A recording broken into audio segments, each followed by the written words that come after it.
does Gagne go? A 42-2. The number 50, Bobby Fong, who is now really getting to grips. And let's not forget, the bike that Bobby's on, it's John's bike from last year. This is stunning. We're going to see a change at the top. And is Bobby Fong going to put the APR Yamaha onto P1? I'm going to say yes. It's a stunning lap from Gagne. It's an even better lap from Bobby Fong. 141.6 on a personal improving lap and 0.4 of a second. This is still good enough to potentially put him ahead of Gagne. We could see an all Yamaha front row as it stands. Here comes Matthew Scholz for Westbeat Racing Yamaha. Little bit of a wiggle. Does he go onto the front row? Yes, he does. But he's not quicker than Gagne, and he's not quicker than Bobby Fong. It's Fong, Gagne, and Scholz. Bobier back in the pits, but with 1 minute and 38, he's not going to get out. And I didn't even know. Like, I knew I had a good lap going. I was chasing Gagne out there, but it felt pretty comfortable. You know, it was. I thank him for the tow. You know, we backed it up pretty good, and it's going to be a long race for sure. Like, being on pole is cool. You know, I mean, my first Superbike pole, like, I'm excited for sure, but it's definitely a lot more pressure, nerve-wracking, and I'll be happy with the podium this weekend or a top 5, you know what I mean? Like, we're still building as a team, and, you know, I'm still learning the bike and everything, but we're going to keep the ball rolling. It's going to be a long race. It's a stacked field, so, you know, all we can do is just keep trying and keep digging, and, you know, big thanks to the Wrench R1 team and Dainese for letting me race and stay employed during the race weekends, so cheers. Yeah, out here at Pitt Race, Pittsburgh. Beautiful weekend, got a good turnout. Qualifying this morning, we're second on the front row, so good day for the team, and it's really tight. Qualifying's tight. It's going to be, I think it'll be an exciting race, and a lot of guys who can bring it to the front here today. So we'll enjoy it, try to put on a show. Yeah, I mean, the first practice on Friday was really good for us. We ended up second, felt confident on the bike. And then, yeah, heading into the second practice on Friday, you know, it just didn't really work out as well as I wanted to. I was further back. I didn't pick up any time. So we made some changes heading into the qualifying session. And, you know, immediately from the first lap, I could tell that the bike was working better for me. Yeah, under the race tire, I think myself and Jake were the only guys in the 42s early on. Put on a Q tire, got down to a 42.2 and ended up qualifying third, which I'm really, really happy with. You know, qualifying is not the strongest point of my riding usually, so starting the front row for 3 races makes me feel confident. He's done it again. Jake Gagne is back on track and marching his way towards his 3rd title in a row. But Cameron Bobier and his team has figured something out, and this morning the Californian is fast. Can Gagne continue to dominate, or will someone steal some points from the number 1? It's time to find out. Your motorcycle on in position, and away we go. And it looks like the number 1 plate got a heck of a launch, and it is Jake Gagne on that fresh and lean progressive Yamaha that'll lead the way, and then Matthew Scholz. A good launch for Scholz from 3rd position and 2nd, and your pole man Bobby Fong sitting in 3rd. Oh no! Whoa! Oh, way to hang on, Bobby! And there you go, the skill of Bobby Fong, the dirt track experience. Wow! That wasn't luck. That was a combination of luck and skill.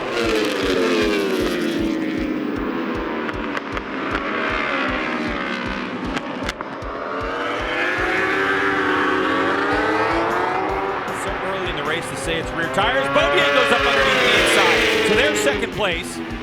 As Gagne's 3.5 seconds up the road on the fresh and lean progressive Yamaha of Jake Gagne. The championship points leader trying to get his 3rd in a row. He'll come to the stripe and take race number 1 win. Medallia Superbike goes to Gagne. Cameron Bobier in 2nd. Bobby Fong got around Matthew Scholz, but unfortunately will fall 1 second short of finishing on the podium. Matthew Scholz will hold on to that.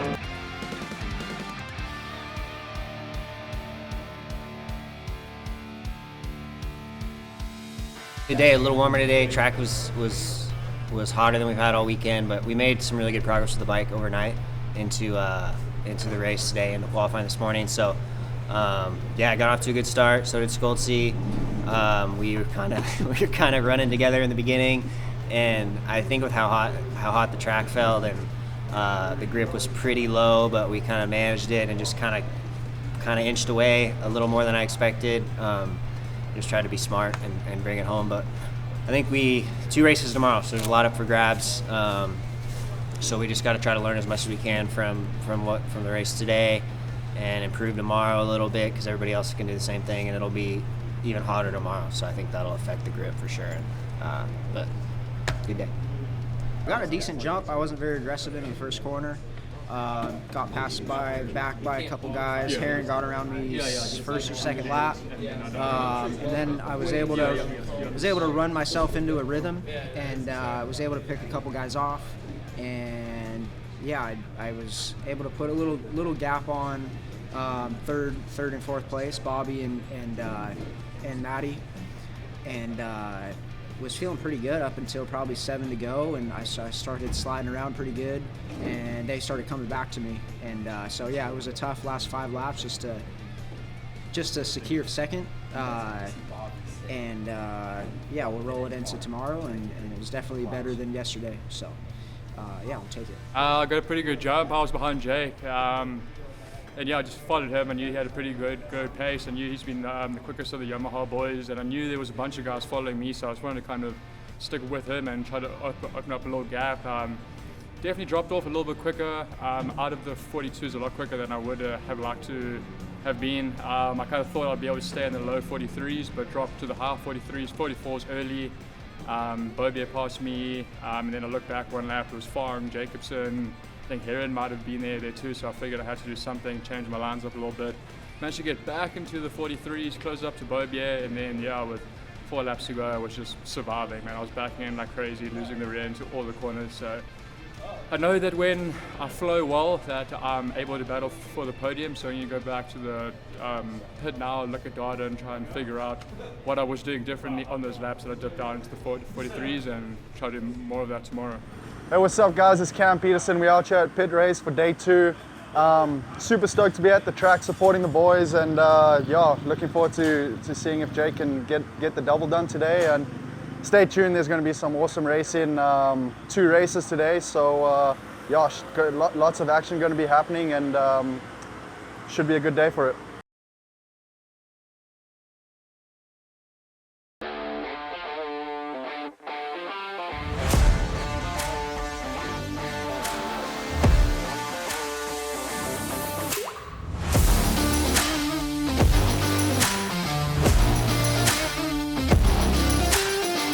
Like Gagne, the number 1 plate, got another good launch.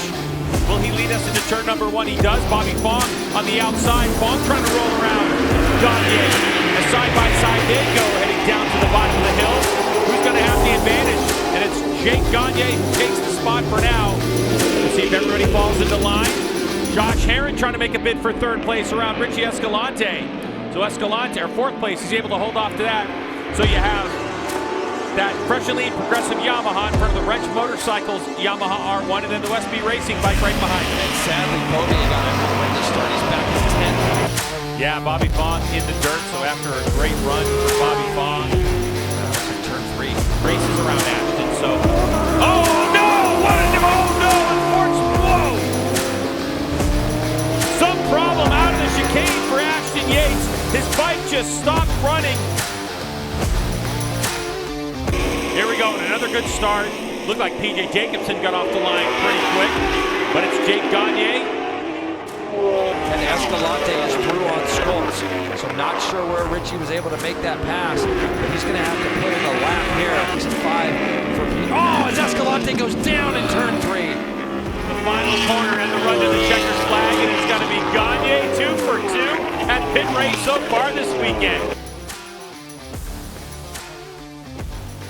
Yeah, I'm stoked. You know, race 1, P6 sucks, so starting 7th on the grid is not helping us, and that red flag helped me out, so I was able to start 4th where we were the lap before, but yeah, I think race 3 it'll be a little bit better for me, so I'm looking forward to it, and hopefully we can at least repeat what we did today, or race 2, and yeah, try to get up there with the boys, because the last 8 laps were a fun one, so looking forward to it. Yeah, I thought both races were going pretty good, and yeah, when we got the restart and stuff like that, it was another good race for me and stuff. I just I hope my teammate's doing okay and stuff. That was really scary, you know, coming around and seeing him just on the ground. So I hope Cam's okay, and when I get back to the truck, hopefully he's there and stuff. But Yeah, it's just it was good to get P2 and stuff like that. So pretty happy how the day's going so far until we go to race 3. But race 3 is going to be pretty difficult on how hot it's getting. Yeah, crazy. Like I said, crazy red flag. I hope OBA is okay, man. What a tough break. And restart, I knew it would be kind of crazy. I knew everybody would go 8 laps, you know, and at that point the tires were hot and slick and the track's getting hotter. So, but it was fun. I could hear those bikes on me every turn. I knew it was PJ. I could kind of hear that Beamer. But yeah, it felt good, and it was a tough race, and this afternoon's gonna be even tougher. So we gotta go back and cool off, eat some food, and rock on. The third of 3 is on deck, and for some it's been up, and for some it's been down. Can anyone stop Jake Gagne, or can he wrap up his third #1 plate in a row? We find out right now from Western PA. Here we go. Gagne with another great launch right in the middle of your screen. He leads us up and over the hill, and it's going to be Gagne with the whole shot again for themselves out. But right now, so Richie Escalante on that Vision Wheel M4X Star Suzuki going around Bobby Fogg for position. Is he going to be able to make the pass? There goes Heron up the inside. He gets it turned. Can he hold on to it? Doesn't even come close to running on the racetrack. A nice pass after a really good start from Matthew Stoltz on the number 11. Everything just gets hard, doesn't it? Heron goes up underneath Escalante. I had my eyes on that. Greg, I you were asking me that question, but yeah. Just the whip of being able to pass him. He's going to take a shot on him, just like he does right there. So that was it. Yeah. And so Heron gets it, and now he's going to try to set sail after Jake Gagne. Heron never lays down. Here he goes. He's going to try him into the chicane. He gets it done. A nice pass. And Heron trying to drive up onto Matthew Stoltz. Onto the front straightaway he'll go. The checkered flag waves. He does the hat trick and wraps up the national championship with this third place finish from Josh Heron. It was good. You know, I'm bummed out. I don't want to, you know, finish that far back, but I'm happy to get a podium again. I've just been struggling with that chicane all weekend. It just keeps biting me, and you know, it's to lose a second like that and then have to charge back and make it back up. I'm happy I was able to, but it's just yes, I wasted a lot of energy trying to do that. So hats off to everybody on the team and my mechanics, Danny and Logan. I've been working so hard all year, and I don't say it enough, just because I'm always thinking about so many things whenever we get the opportunity to be on the podium with sponsors and stuff. But I really want to thank those guys, you know, Danny, Logan, Kyle, Simone, Caleb, everybody, Bobby, the DeNaples family, everybody that puts in all the hard work, but especially Danny and Logan, man. Those guys are, you know, always busting their ass to make sure that I got the best bike possible, and I appreciate it. So looking forward to this little break, and really pumped about COTA. Race 3 was pretty good. The start wasn't the greatest. I was a little worried I was going to get you know, shifted back slightly because we've been struggling with the punch out of the corner. But yeah, I managed to hang on to Jake for the first couple of laps. Josh passed me, and I kind of muddled up my lines for a couple of laps. Dropped off him maybe half a second, and then, you know, I feel that he kind of started slowing through the middle of the corner, so I kind of made my move then with maybe 6 or 7 laps to go. Just kind of held a steady pace and brought it home in second. Massive thank you to the Westby team. Yeah, great weekend. I mean, triple header here, and to get 3 wins is great, and I didn't really expect to have a championship wrapped up like this. So it's pretty awesome. And again, it's been a crazy year. We haven't always been the fastest guy out there like the last couple of years, but consistency paid off, and a little bit of luck on our side this year, and just an awesome crew. So, man, it feels good. It feels good, and we'll be going into the last rounds. Everybody's gunning for wins, so it's nice to have a little bit of that weight off the back and just race, have fun.